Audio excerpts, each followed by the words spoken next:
Boa tarde, moçada. Vamos nós? Capítulo... Toca, depois você fica com esse, ele tá alto esse. Depois você fica com esse, ele tá alto.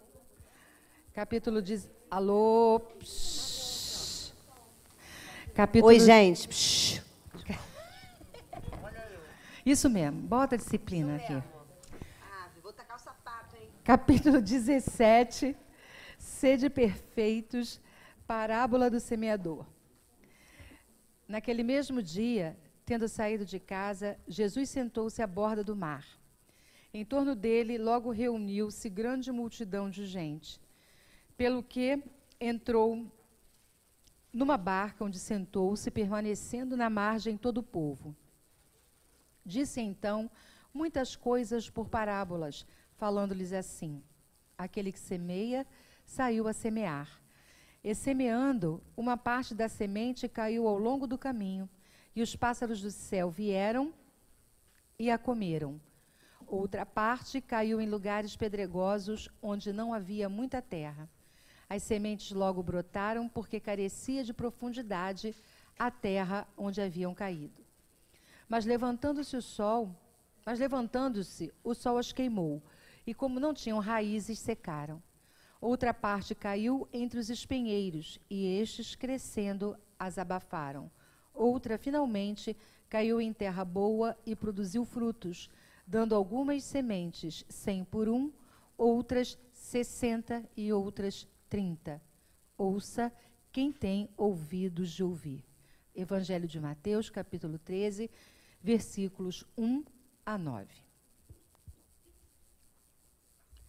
Deus Pai, Jesus, nosso bondoso amigo, Joana, nossa veneranda, protetora e inspiradora, abençoa o nosso encontro da tarde de hoje, permita que nos tornemos bons semeadores, na medida em que entendermos o que significa semear e colher. Graças a Deus.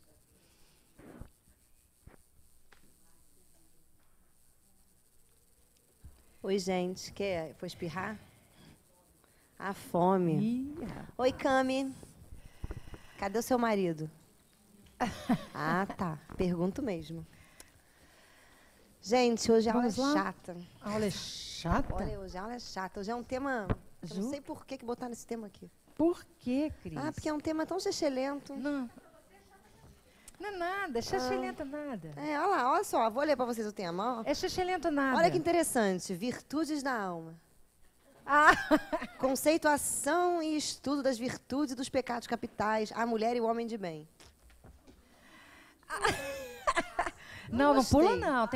Ela vai achar uma coisa para falar. Que pula, nada. Eu vou fazer o seguinte, então. Já que a aula é meio assim, né, meio mais ou menos, eu vou falar um pouquinho, né, porque por acaso caiu no homem de bem, né? Sede perfeitos. Não é à toa, não é das virtudes que nós vamos falar? É. Então, sede perfeitos. Sede perfeitos. A gente vou explicar, então, o que são as virtudes, né? Dentro da parábola que a Jane leu para a gente, né? Dentro do ensinamento do Evangelho. E aí, eu vou fazer o seguinte com vocês. A gente vai listar aqui os 7 pecados capitais. E aí eu vou falar dos 7 pecados capitais para a gente, sempre um a cada aula. Eu prefiro que não fala de gula. Da gula? Pode pular esse? O gula, como todo mundo está comendo hoje, eu não vou falar. Não, hoje não. Já Da falamos... gula não. Da gula eu vou falar só na aula, para você poder fazer a dieta na semana. Na cura já falamos dessa compulsão muito, não quero. Então não é legal, né, gente? Ave. Você é um ser do mal. Você é um ser do mal, porque essa garota é magra e ela come biscoito amanteigado. Bolo de chocolate, eu não entendo como pode isso. Na outra vida eu venho assim, gente. Oi.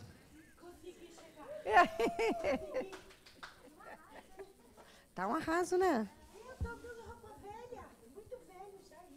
Mas tá vintage. Vamos lá, gente. Vamos começar com virtude. Quando você ouve a palavra virtude, qual é a primeira? Eu vou dar na Elizabeth. Vou bater em você.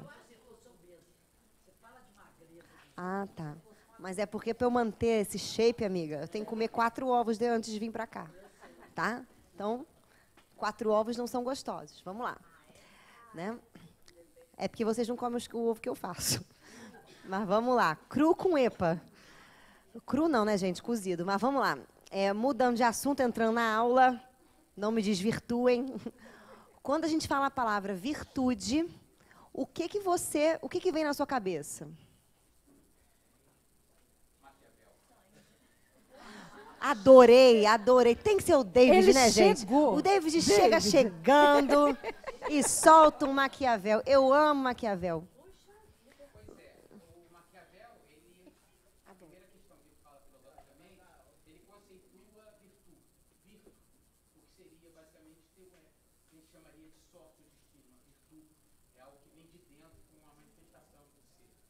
Parou. Allan Kardec, por incrível que pareça, conceitua virtude diferentemente. É como se conversasse com ele, dizendo que virtude, para Allan Kardec, é X. E esse X é exatamente Jesus. O homem não é aquele homem. Ele chegou, David.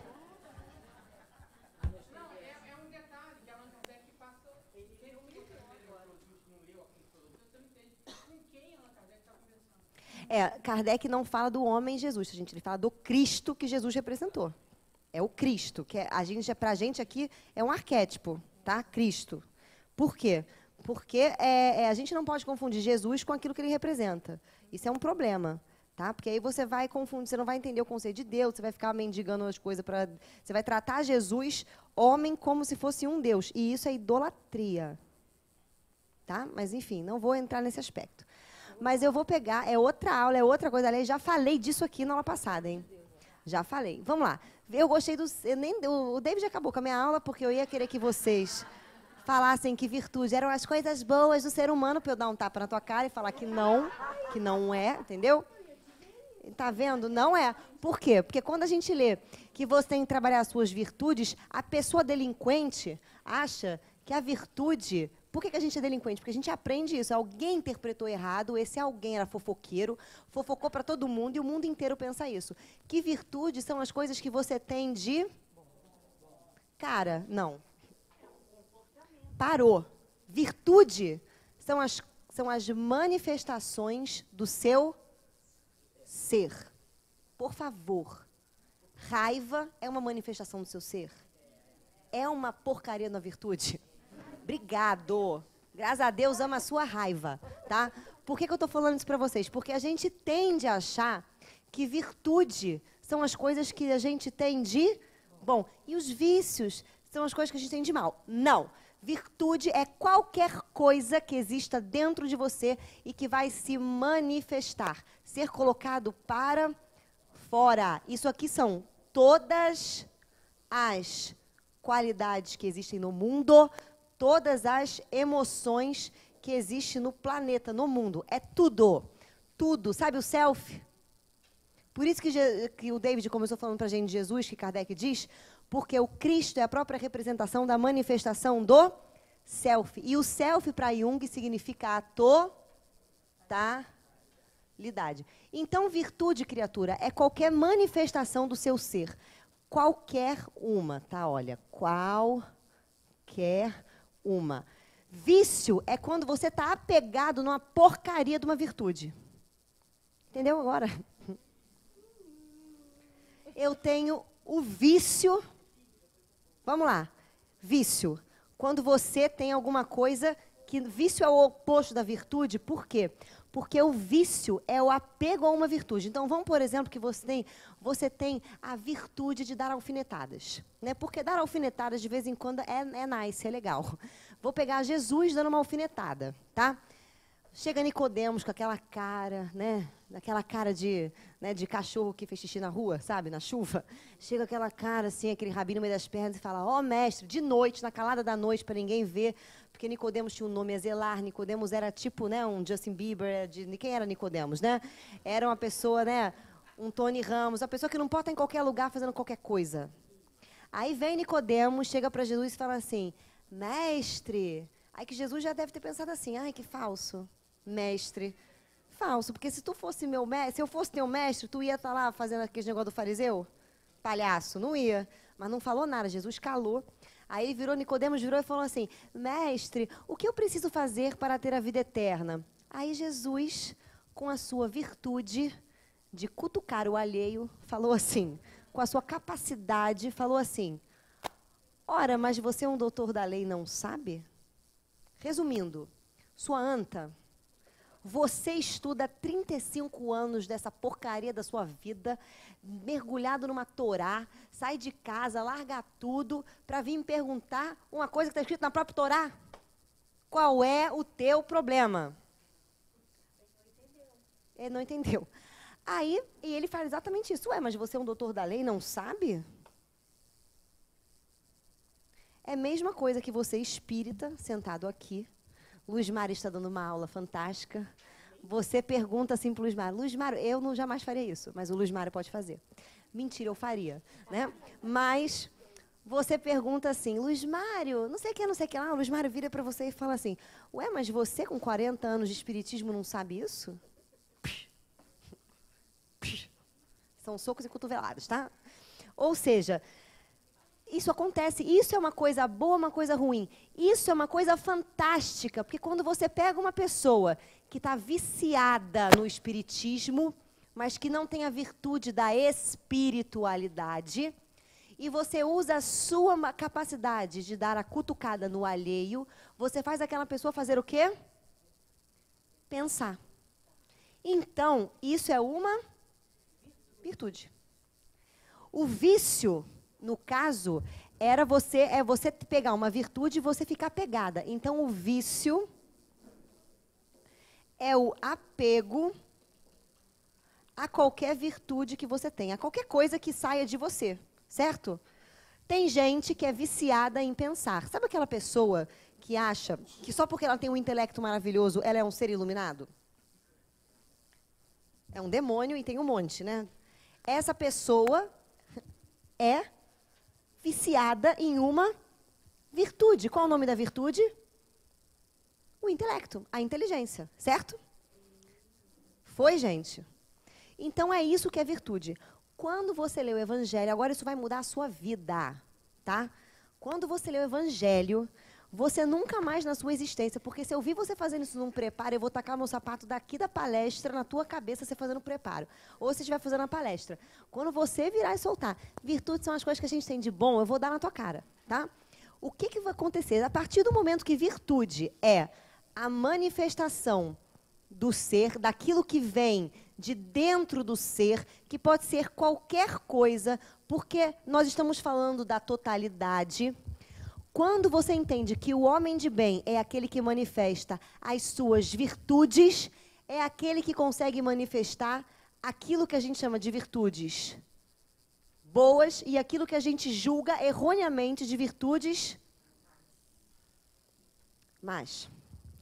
É aquele indivíduo que é pleno, porque o indivíduo que é pleno não é só bom, ele tem o bem e o mal dentro dele. Esse mal, perceba que eu já falei aqui para vocês várias vezes, quando a gente teve aula de sombra, quando a gente teve aula de formação, né, de valores, lembra que eu falei para vocês que a gente julga certas virtudes como alguma coisa má? E quando eu julgo alguma coisa que está dentro de mim como alguma coisa má, e eu tento não manifestá-la, é a mesma coisa que eu botar o dedo numa mangueira que está saindo água. Essa mangueira vai o quê? Explodir. Então, quando alguém acha que alguma coisa que está dentro de si, vamos dar, por exemplo, o nome, a raiva, é alguma coisa muito ruim, a raiva dessa pessoa está na sua sombra.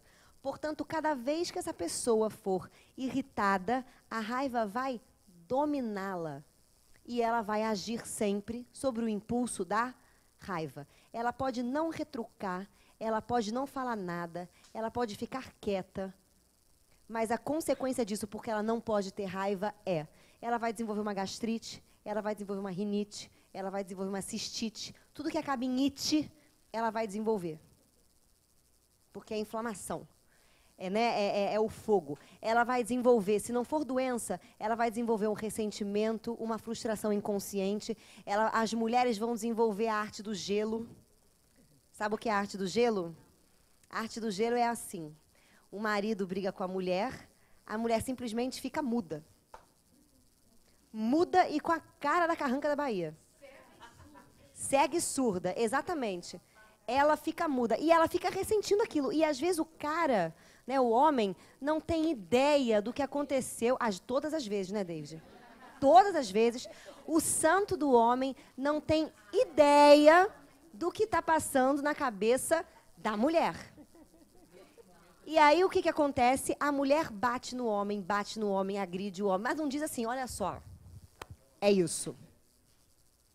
E aí, toda vez que isso acontece, a arte do gelo, às vezes aconteceu porque você não pode colocar para fora a sua raiva. Você não pode chegar para o seu marido ou para o seu companheiro e falar assim, olha só, não gostei disso. Na cabeça da pessoa não pode.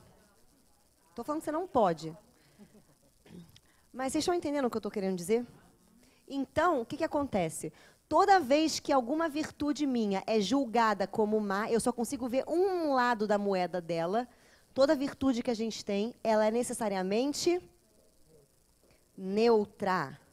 Se eu não consigo entender isso, eu vou confundir virtude com as coisas que eu chamo de boas. E aí eu vou me lascar, porque eu não vou poder ser humana.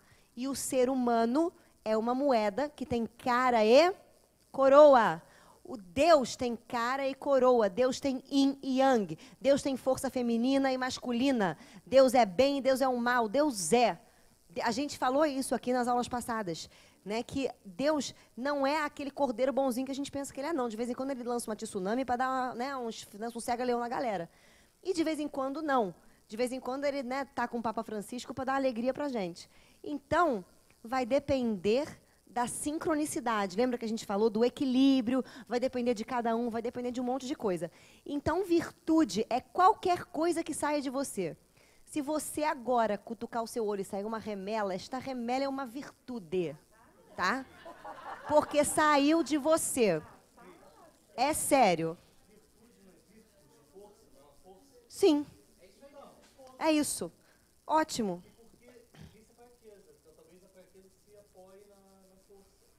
Sim, o que que... Sim. Sim, então qualquer coisa que saia de você é uma virtude. Por isso que eu falei, a remela é uma força. Força da defesa para você não pegar aqui um cisco no seu olho. Logo é uma virtude. E por que a gente tem nojo? Tenso, né, gente? Estou dando um exemplo simples, corpóreo, físico. É isso.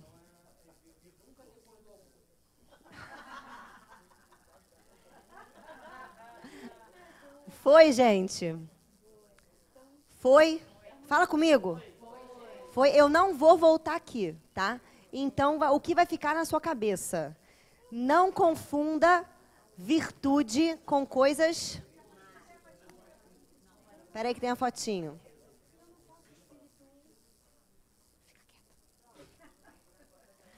Pronto? Gente, posso apagar? Espera aí, gente.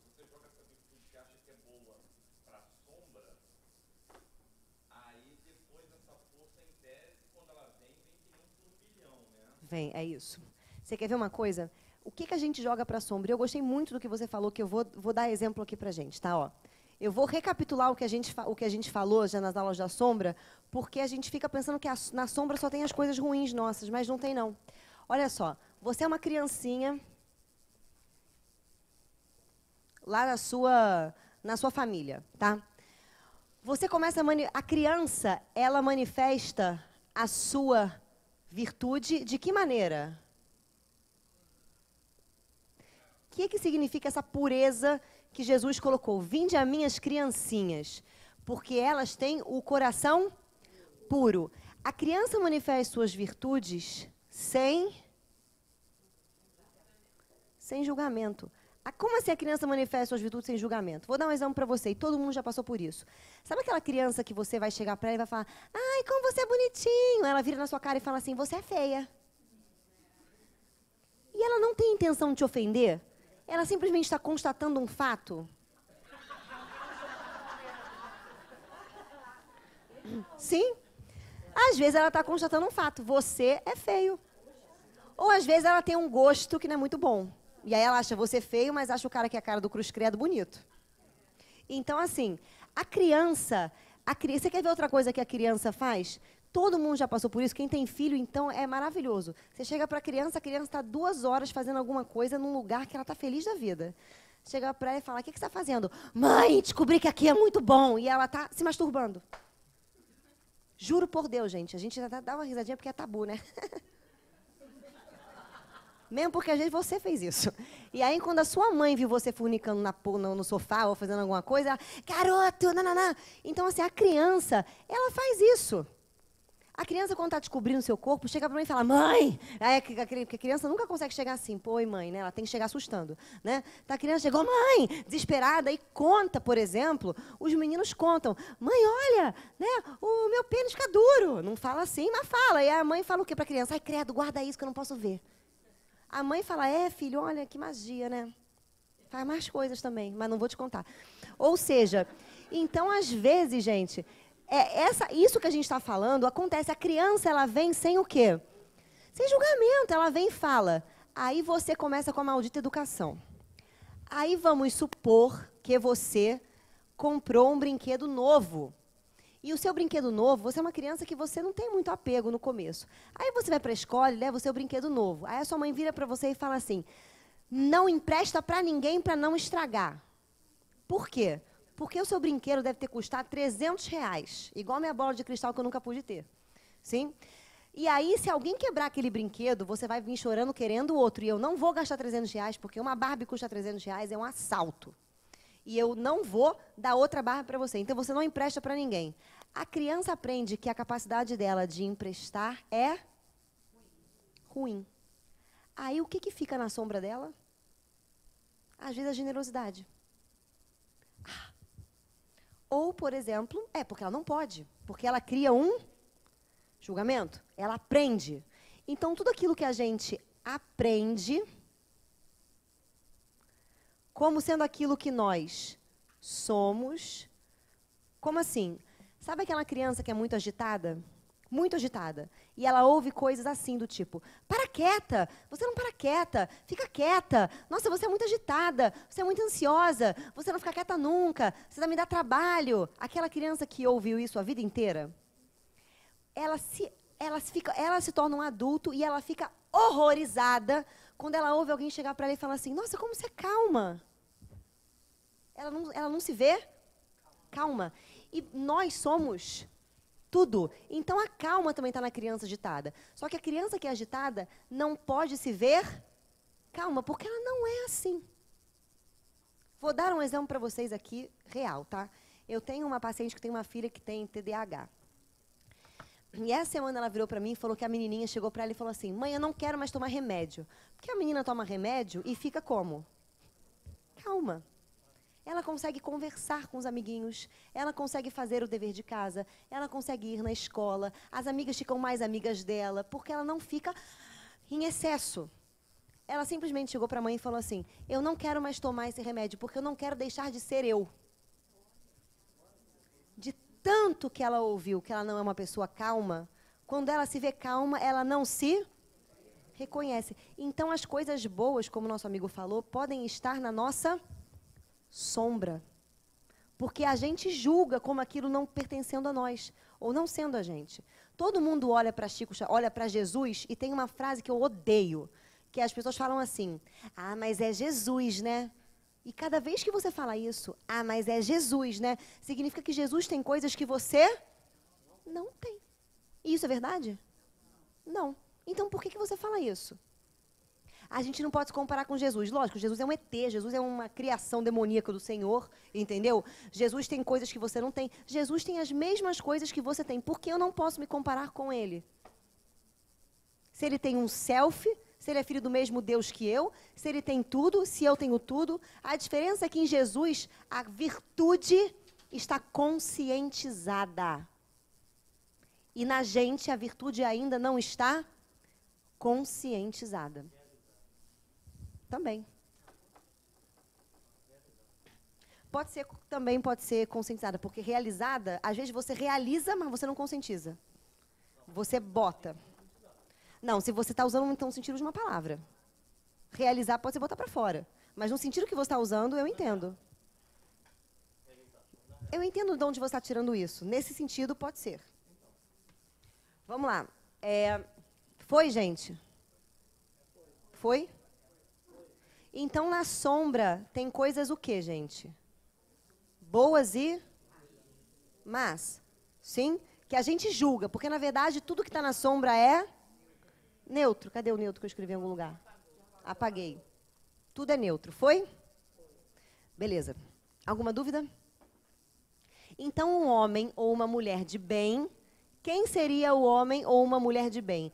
Seria o homem ou a mulher que simplesmente pegaram essas manifestações do seu ser, que saem do seu ser, essas virtudes, e tornaram elas conscientes. O que é tornar consciente? Significa duas coisas. A primeira é você ter poder sobre a sua virtude. A segunda é você poder ter, além do poder, é você poder ter, vamos colocar aqui assim,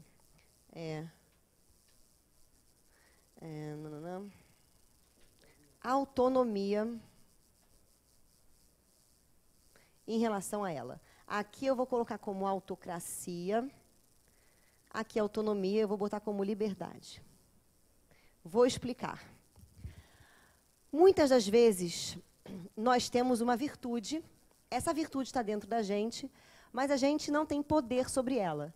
Quando você não pode sentir raiva, quando você não pode ficar triste, quando na sua família não pode existir ninguém que tenha depressão, ninguém que tenha problemas de alguma outra maneira, porque a sua família é maravilhosa, e quando esse problema aparece, ele tem poder em relação a você. A melancolia te domina, e aí você entra em depressão.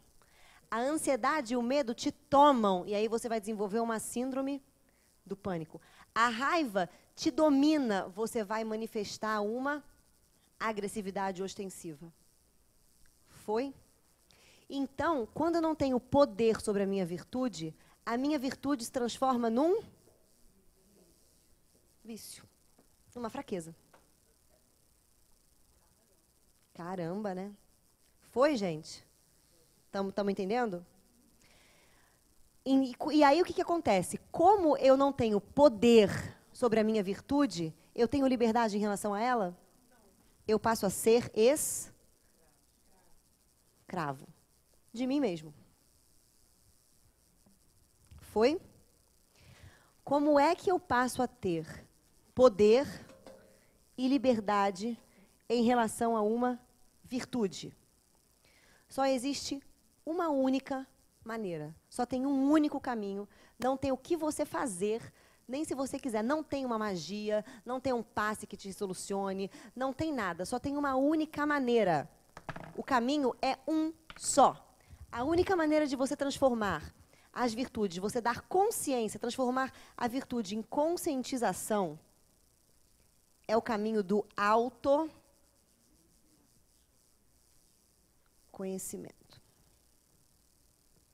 Por que é o caminho do autoconhecimento? Porque quando uma virtude se manifesta em mim, quando uma qualidade, quando uma emoção se manifesta em mim, para eu poder ter poder em relação a ela, primeiro vamos, antes de eu chegar no poder, vou fazer aqui uma pergunta. Né? Vou colocar aqui uma coisa. Quando alguma coisa se manifesta na gente, o que a gente tem vontade de fazer? Botar para fora. Foi o que a gente colocou aqui. Quando uma virtude se manifesta, eu preciso botar ela para fora, certo? O nome de você botar a sua virtude para fora se chama realização de um desejo, de uma vontade. Agora, minha pergunta é, quando essa vontade vai ser colocada para fora, a minha pergunta para você é, como é que você faz o autoconhecimento dessa vontade, para você poder ter o poder em relação a isso? A pergunta que deve ser feita é, por que eu tenho essa vontade? Eu tenho raiva. Eu quero botar minha raiva para fora. Eu quero ir lá e esfolar a cara do fulano no asfalto. A primeira pergunta que eu tenho que fazer é... E eu vou arrumar diversas respostas. Mas quem está no caminho do autoconhecimento sabe que nenhuma resposta aonde o outro seja o culpado pelo que eu estou sentindo é válida. Isso é regra. Você nunca pode dizer que você quer fazer alguma coisa porque o outro... Se você começar assim, porque o outro, não faça, porque você está projetando uma coisa que é sua no outro. Então, a sua resposta vai ter que ser assim. Porque eu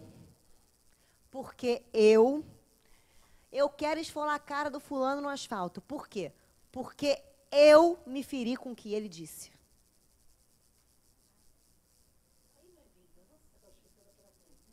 Porque eu me feri com o que ele disse. Se eu me feri com o que ele disse, de quem é a culpa? Vamos olhar para a frase que você acabou de dizer. Eu me feri com o que ele disse. Quem é o sujeito, o autor dessa frase? Quem é, então, o sujeito que vai ter que se desferir? Eu. Então, não queira mudar a natureza do outro. Você só pode mudar a sua. Portanto, se o outro é o escorpião que te espinhiza o tempo inteiro, vou pegar o seu exemplo maravilhoso da palestra, tá? Você faz o quê? Larga ele ser um escorpião. Se ele fica te alfinetando o tempo inteiro, o problema é dele. Agora, se você se afeta o tempo inteiro, o problema é seu. Então, você está começando a tomar consciência da sua vontade. Bem, então, na verdade, eu quero esfolar a cara do outro no asfalto porque eu me ofendi com o que ele disse, porque aquilo que ele disse pode ser uma coisa que eu não vejo em mim, ou uma coisa que está na minha sombra, ou uma coisa que eu não posso ser, ou uma coisa que eu aprendi que é errado, uma coisa que eu aprendi que não é virtude, entendeu? Uma coisa que eu aprendi que é do mal. Você vai descobrir o porquê. E aí, quando você descobrir o que é essa coisa, aproprie-se dela. Quando Jesus fala, não resistir ao mal e dar a outra face, ele não está falando para você apanhar na tua cara, para você ficar ouvindo o que o outro está falando para você ficar ali sendo enfim, saco de pancada. Ele está dizendo para você dar a outra face a você. Não resista ao mal que está dentro de você. Esse mal que está dentro de você se chama sombra. Não resista à sua sombra. Ame a sua sombra. Então, se alguma coisa que te incomoda muito, pega esse troço que te incomoda muito e começa a retirar o julgamento daquilo. Pensa, quando isso vai ser bom? Eu vou dar um exemplo fantástico. Ontem, no meu consultório, virou uma pessoa para mim e falou assim, o rapaz que foi, ele é uma pessoa extremamente elegante. Aliás, ele se veste muito bem. E ele é uma pessoa extremamente, assim, se ele for viajar para algum lugar, ele gosta de algum lugar que tenha conforto, um lugar limpinho, um lugar bonito. Então, ele é super meticuloso para essas coisas. O irmão dele, que é largado, chega para ele e fala assim, mas você, como é que ele chamou? Você é um viadinho fresco.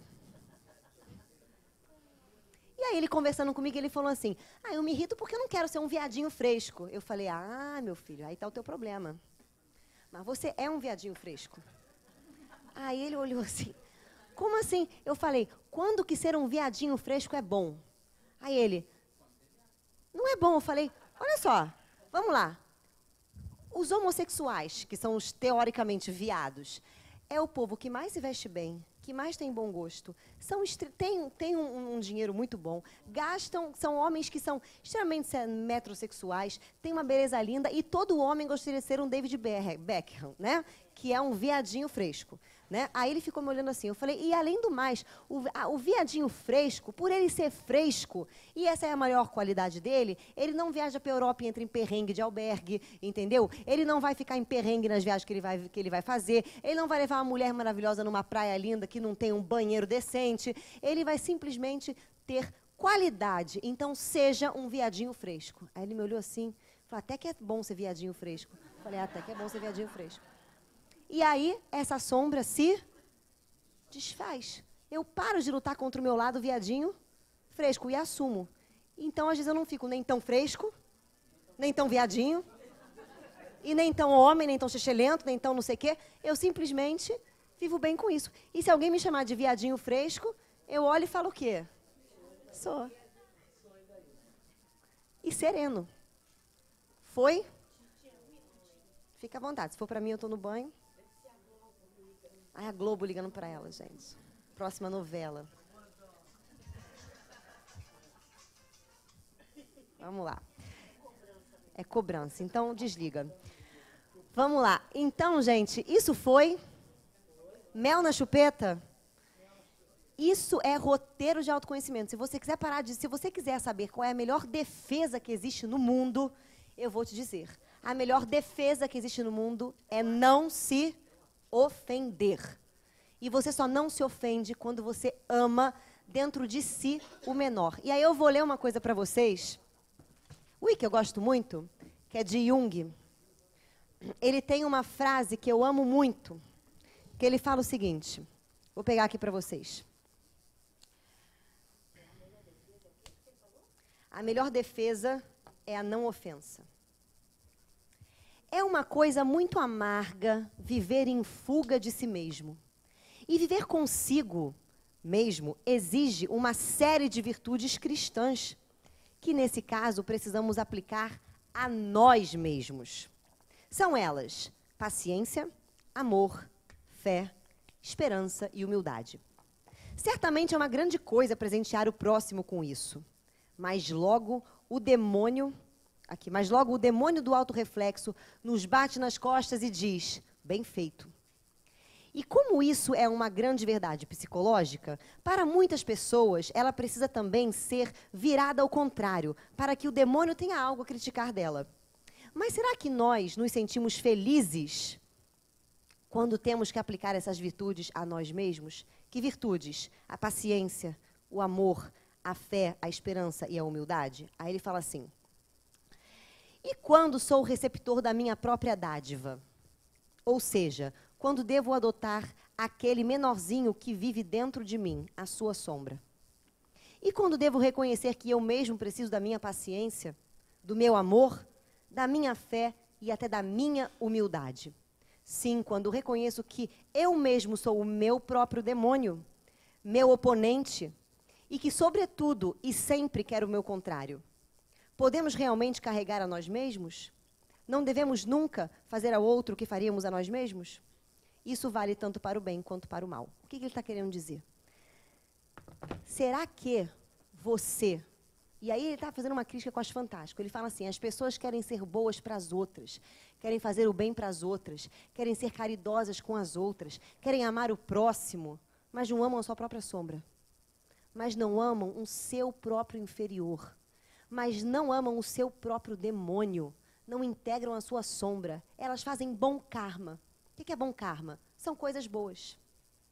Mas elas não se iluminam. Não são iluminadas e não são conscientes. Porque o cristianismo é para você. Jesus nunca falou o que você tinha que fazer. Ele falou que você tinha que ser. Então, o cristianismo tem que ser aplicado, a caridade tem que ser aplicado primeiro a mim. Será que eu me amo? Quanto você se ama? Pense nos seus defeitos. Pense naquilo que você mais odeia que o outro fale de você. Você é isso. Você ama isso em você? Porque se você não amar, você não vai ser feliz nunca. Porque isso vai te perseguir o resto da vida. Esse é o seu demônio. esse é o seu inferior, esse é o seu órfão que você tem que acolher, que está no Evangelho. Esse é a caridade que você tem que estender a mão. Essa é a virtude que você tem que botar para fora. Esse é o seu puro ouro, é a sua sombra. E é esse que a gente corre o tempo inteiro. Então, nós precisamos, urgentemente, mudar esse conceito e entender que o autoconhecimento é o único caminho que nos leva a isso. Se eu não perguntar por que eu tenho essa vontade, ou por que eu tenho esse preconceito, por que eu tenho certa coisa, eu nunca vou saber. Eu simplesmente vou ser um castrador de virtudes ou um viciado nelas. Se eu não sei o porquê eu faço alguma coisa, o porquê que a minha vontade aparece em mim, eu sou um cego que guia cegos e os dois cegos caem no buraco. Ou melhor, eu sou um fariseu. Eu tenho o fermento do fariseu, porque eu tenho a aparência de uma virtude que eu não conquisto, que eu não tenho. Porque para eu ter essa virtude, eu preciso calar outra. Para eu poder andar com a perna direita, eu preciso quebrar minha perna esquerda. É como se fosse assim. Para eu poder ser mansinho, eu tenho que abafar minha raiva e ser uma pessoa que não mastiga, não come, não digere, que vive com gastrite, que vive com infecção, que vive com doenças no corpo gravíssimas, que vive com dor no corpo, dor na coluna. Vale a pena? Não vale a pena.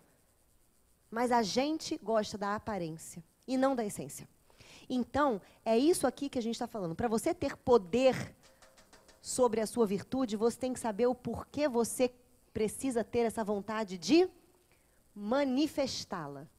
Quando você passa a saber o porquê, você passa a ter poder sobre ela, porque você passa a ter liberdade, o livre-arbítrio. Você passa a perceber se é conveniente ou se não é. Vou traduzir a conveniência. Se é para alimentar o seu ego, ou se é porque realmente você pode manifestar e não tem ego aí. Vou dar um exemplo. Você gosta... Eu não vou dar esse exemplo não, porque ninguém mais faz o que eu estou pensando. Vou dar um outro exemplo. Não, de repente faz não, que o pessoal vai ficar encralacado, vai achar que eu estou dando indireta. Vou dar um outro exemplo. Já sei. Você é uma pessoa que está em casa e você sabe o português. Você é uma pessoa que fala bem. Você não fala nós vai, vós fiquei, a gente vamos, menos, seja. Você não fala isso. Seja só o seja mesmo. Né? Você não fala isso, seja feliz. É coça. Né? Vontade de você falar assim, seja inteligente. Né? Mas, enfim, você não faz isso. Aí, o que acontece? Você está em casa e você tem a necessidade, a vontade de corrigir aquele humanoide que está falando seja, que está falando menos, que está falando uma asneira. Você tem vontade de corrigir ele por quê? Ou porque eu preciso mostrar minha inteligência, ou porque eu quero que ele aprenda, ou porque eu tenho uma... E eu quero que ele aprenda por quê? Porque eu quero que ele aprenda como eu sei? Ou porque eu quero realmente que ele aprenda? É importante eu corrigi-lo? Ou seja, você tem algumas variáveis para poder pensar. Porque às vezes você vai querer corrigir para mostrar o quê? Conhecimento. Vou dar um exemplo simples para você. Eu faço uma pós-graduação que tem uma pessoa insuportável lá. Se ela estiver assistindo, é para ela mesma esse recado. Né? Que é uma pessoa que ela precisa falar. Se a professora fala qualquer coisa, ou o professor fala qualquer coisa, esse demônio tem que levantar a mão e contar um caso. Falar, porque isso está no livro, nananana. Esse filme, nananana. Eu tenho vontade de dar uma cotovelada na cara dela para ver se ela fica quieta. Porque às vezes são uns comentários, a Márcia sabe quem é, nada a ver. Uns comentários assim, que você fala assim. Sabe aquela pessoa que levanta a mão para falar assim, Você fala, é o quê? É o quê? É porque ela quer mostrar que ela concorda. Aí, essa pessoa não tem o menor poder sobre a sua vontade. Entendeu? Logo, ela não é livre da necessidade dela de se autoafirmar através do conhecimento. Ela não é livre do próprio intelecto dela. E aí a gente começa a perceber que se eu tenho poder sobre alguma coisa, se eu sei porque eu tenho a vontade, e eu consigo saber se é uma necessidade de autoafirmação do meu ego ou de aceitação. Como assim aceitação? Eu quero agradar fulano. Por quê? porque eu sou um ser agradável e eu estou satisfeito com a minha natureza, ou porque eu gostaria que fulano gostasse de mim? Ou porque eu quero que fulano não tenha a imagem que ele teve de mim? Ou porque eu acho que fulano, se eu for... O que que é? Quando eu preciso, quando a minha noção de aceitação está projetada no outro, eu perco o contato com o meu poder. E aí, é por isso que eu fico irritadinho com o outro. Porque quando o outro não me aceita, não gosta de mim, eu perco o meu poder. Então, gente, não tem outra forma a não ser o autoconhecimento para você poder ter poder e liberdade em relação às suas virtudes. Quando a Joana fala que o autoconhecimento dá liberdade sem fronteiras, é sem fronteiras. É porque você pode usar quantas virtudes? Todas. Porque você sabe exatamente quando convém e quando não convém. Você sabe quando o problema é seu para se autoafirmar e quando a coisa realmente pode ir porque está tranquila. Foi? É isso. Isso é um homem e uma mulher de bem. Tornaram-se conscientes, têm autocracia, têm o real poder. Por isso que a gente ouve muito na Bíblia dizendo, porque em mim, ou em Deus, você terá o quê? O poder. Em Deus pode tudo. Quem já não ouviu falar essa frase? Principalmente evangélico. Em Deus pode tudo. O que é esse em Deus? A pessoa fica achando que é pedir para Jesus e que Jesus pode tudo porque ele tem... não é nada disso. Esse é o conhecimento do raso da pessoa que está de boia ainda para não se afogar. Né? É ensinado assim, porque a gente não tem compreensão profunda sobre as coisas. Em Deus. Onde está Deus, criatura? Qual é o nome do Deus, do seu Deus que a Joana dá? Então, quando as suas virtudes são manifestadas pelo self, não pelo ego, você tem o quê? Poder. Não tem nada a ver com eu vou pedir, o fulano vai me dar. Não tem nada a ver com isso. Tem a ver com autoconhecimento. Foi? E é isso. Então, a gente precisa... Por isso que o homem e a mulher de bem têm vida em abundância. Porque ele pode tudo. O universo se manifesta para ele porque ele está em equilíbrio. Ele está no poder com o Senhor, com o self. Eu e o Pai somos um. Então, se eu e o Pai somos um, eu vou ter o mesmo poder que o Pai. Mas não porque eu sou o Pai, mas porque eu me coloco a serviço do Pai. O meu ego é escravizado pelo meu self. Como assim? O meu ego fala assim para o self, parei de querer. Parei de lutar contra você. Agora faz o que você quer. Vai ser dose. Não gosto. Vou ficar irritadinho. Mas vou aceitar porque eu aprendi que aceita que dói menos. Vamos embora. E aí o teu ego vai começar a ser sacrificado. Esse é o intuito do sacrifício. Sacrifício não é você deixar comida que você não quer comer para dar para o outro, porque esse é o sacrifício de fora, é o que a gente acabou de ler, que o Jung fala. Lindo, está sendo paciente com o outro, caridoso com o outro, esperançoso com o outro, mas não ama o seu menor.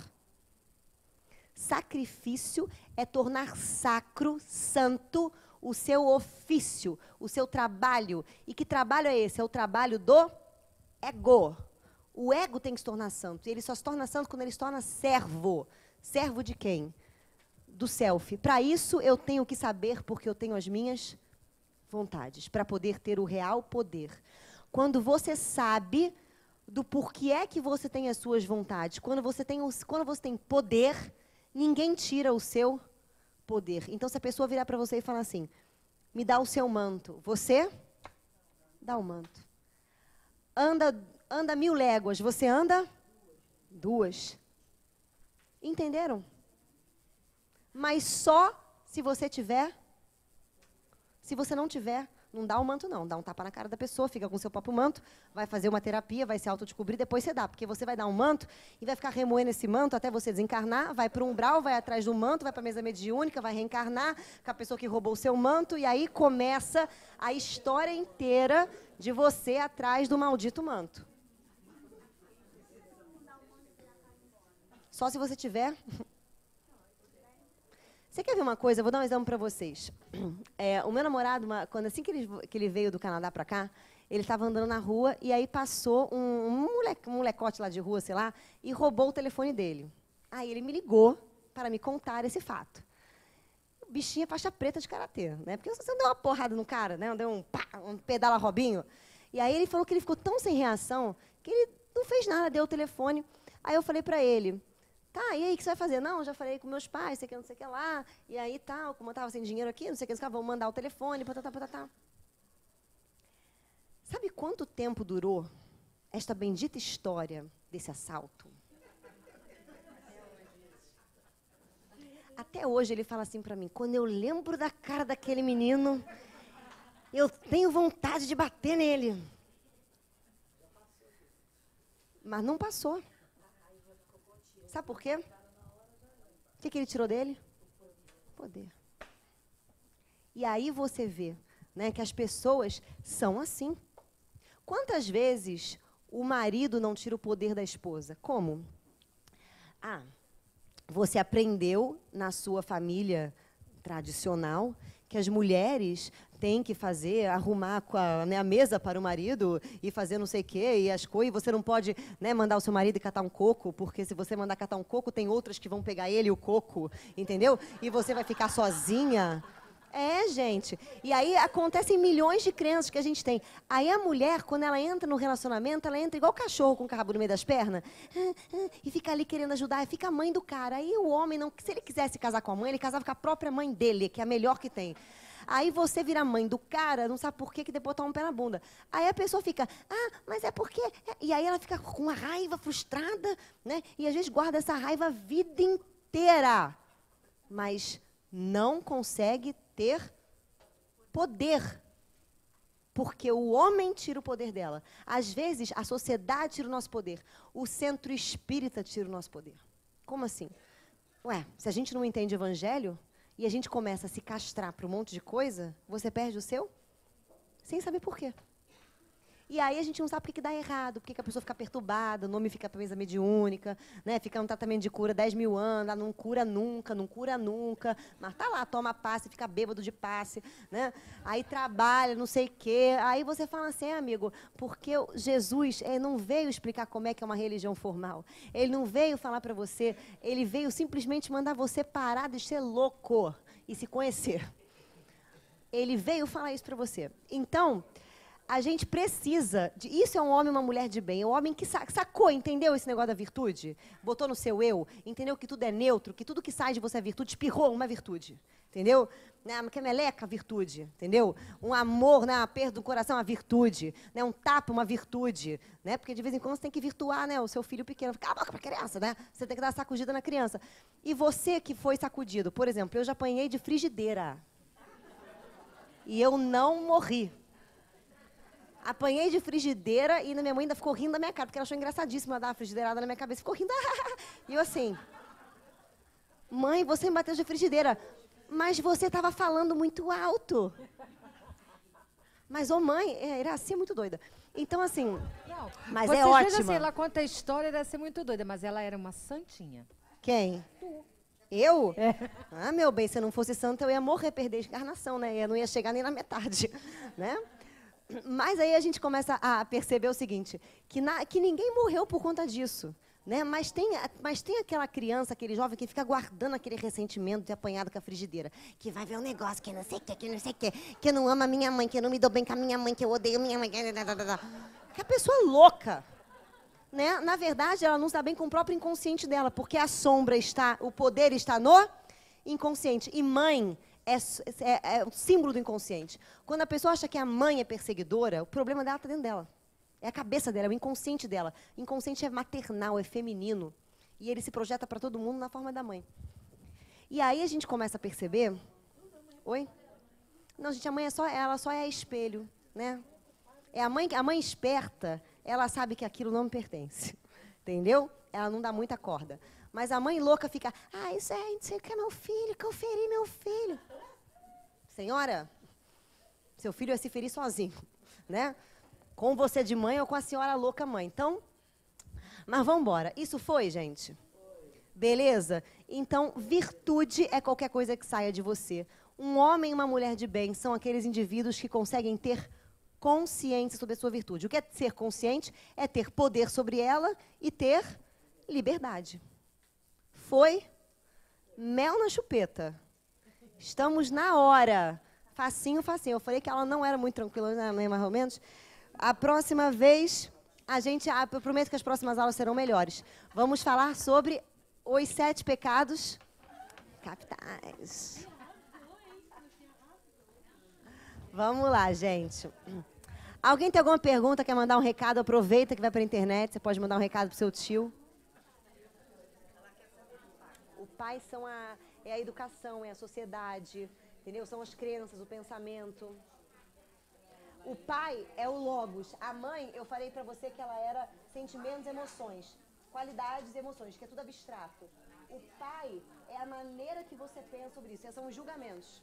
Onde eu botei escrito julgamento, entendeu? É aquilo que você aprende. Às vezes o pai é o castrador porque a gente aprende de uma maneira que faz com que a nossa virtude seja castrada. Entendeu? Gente, eu vou fazer a prece para a gente poder encerrar. Vamos lá. Gente. As pessoas estão muito felizes com o negócio da virtude. Você não está legal por quê?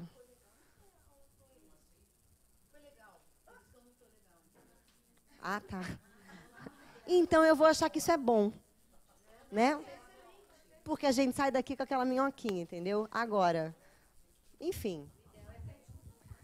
Porque eu não quero nunca que vocês saiam daqui felizes. Porque senão ninguém vai pensar. Brincadeira. Vamos lá, gente. Vamos fazer a nossa prece para a gente poder comer na cantina. Agradecemos, Senhor, a vida. Agradecemos, Senhor, a todas as dádivas que está em nós. E pedimos que possamos ter os olhos de ver do amor, do afeto, do carinho, para aquelas coisas que em nós julgamos como sujas, impuras, impróprias, indevidas. Que possamos ter o amor, o afeto, a capacidade de acolher, de olhar, de ouvir dentro de nós para essas coisas. E as coisas às quais, Senhor, já estamos em virtudes manifestas, que possamos fazer como tu na parábola do semeador, possamos aumentar as sementes, os nossos talentos, possamos colocar elas para fora da melhor maneira possível. Então, assim pedimos, Senhor, que possamos estar contigo e que em nenhum momento deixe que o nosso pensamento se desvie de ti. Graças a Deus. Gente, obrigada. Até quinta que vem.